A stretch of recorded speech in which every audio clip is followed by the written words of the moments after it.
Sandy Brondello's decision to turn down Paige Bueckers and the Dallas Wings wasn't just a surprise. It was a shockwave that rippled across the entire WNBA. When the news broke that the championship-winning coach had declined to lead one of the league's most hyped young rosters, the basketball world froze in disbelief. For weeks, the media had been buzzing with the same prediction. Brondello to Dallas was inevitable. She was the perfect fit. A proven leader with Olympic medals and championship experience, the kind of coach every franchise dreams of. But then, without leaks, without warning, she said no. And that single word changed everything. From the outside, Dallas looked like a dream job. A talented roster headlined by the electric Paige Bueckers, a passionate fan base, and a front office eager to win. But beneath the surface, cracks had already begun to show. Insiders whispered about unrealistic expectations, pressure from ownership, and a culture where coaches weren't partners. They were employees. For a seasoned leader like Brondello, that was more than a red flag. It was a deal breaker. She'd seen what happens when a franchise chases instant success without a foundation. And she wasn't about to be the next name added to Dallas's revolving door of coaches who came in with hope and left with regret. Instead, she chose Toronto, a brand new expansion team with no legacy, no roster, no pressure. It was the kind of move no one saw coming. Yet the more you think about it, the more it makes sense. In Toronto, Brondello saw what every great coach craves but rarely finds: freedom.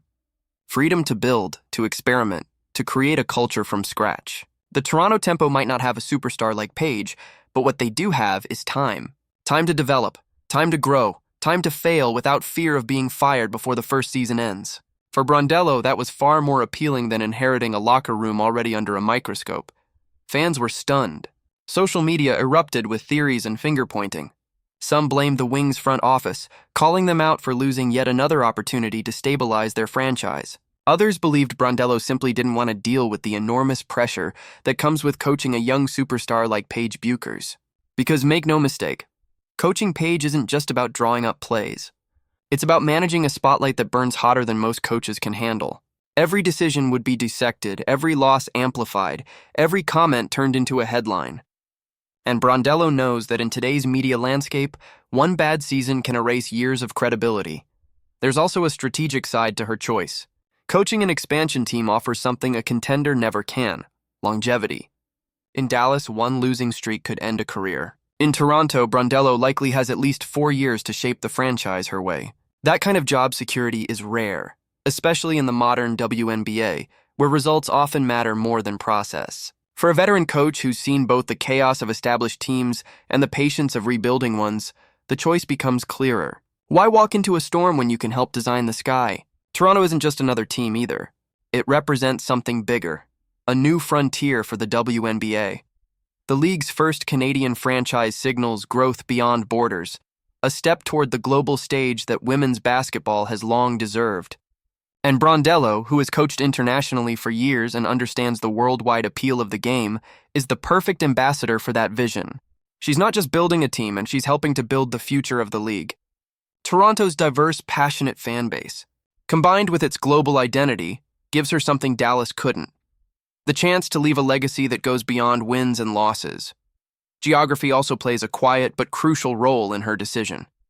Toronto is a city built for basketball success: passionate fans, world-class facilities, and an international vibe that mirrors Brondello's own background.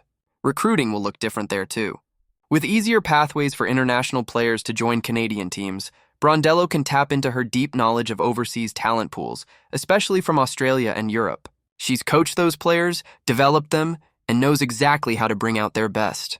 Toronto gives her a wider canvas to paint on, one that stretches far beyond the traditional confines of the American basketball circuit. And then there's Paige, the generational star who has already captured the attention of fans worldwide. Coaching her would have been both a privilege and a pressure cooker. Paige's talent is undeniable. Her vision, skill, and leadership make her one of the most exciting players of her generation. But with that comes expectation. Every missed shot, every close loss, every headline would eventually find its way back to one name: the coach. Brondello understands that kind of spotlight better than anyone. She's coached stars before, she's dealt with media storms, and she's learned that sometimes the biggest challenge isn't the game itself, it's surviving the noise around it. Reports have also hinted at friction inside the Dallas organization. Coaches in recent years have voiced frustration about front office interference, lack of resources, and unrealistic playoff timelines. The Wings are a franchise with ambition, but also one that struggled to find balance between control and trust. For someone like Brondello, who thrives on independence and creative authority, that environment likely felt suffocating. She's a system builder, not a babysitter for management egos. And the idea of being micromanaged while under the constant glare of public scrutiny may have been the final push she needed to walk away. Choosing Toronto, then, becomes more than a career move. It's a statement. A declaration that not every opportunity is worth the spotlight, that sometimes saying no is the most powerful move you can make. In an era where coaches are often blamed before they're ever supported, Brondello chose sustainability over short-term applause. She's betting on herself, on her process, and on a vision that values patience and purpose over pressure. It's the kind of decision that defines leaders, not by the noise they chase, but by the silence they control. Her refusal to take the Dallas job also sends a clear message to the rest of the league. Respect your coaches or risk losing them. The WNBA is evolving, and the next generation of leadership won't be built solely around star players or glamorous markets.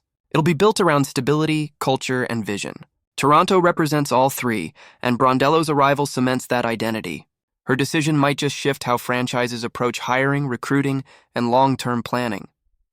Because if a championship-caliber coach can turn down a contender for an expansion team, then the balance of power in the WNBA is officially changing, and perhaps that's the most important part of this story. Sandy Brondello didn't just walk away from a job, she walked toward a legacy. She's not chasing rings anymore. She's building something that will outlast the headlines. Toronto gives her the space to create, to lead, and to redefine what success looks like in women's basketball. It's not about how quickly you win. It's about what you're building while you do. In the end, her decision will be remembered not as a rejection of Paige Bueckers or Dallas, but as a reminder that greatness isn't always tied to the biggest spotlight.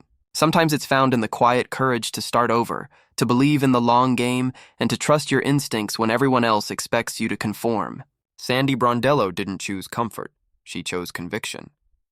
And in doing so, she might have just changed the future of the WNBA forever. So what do you think?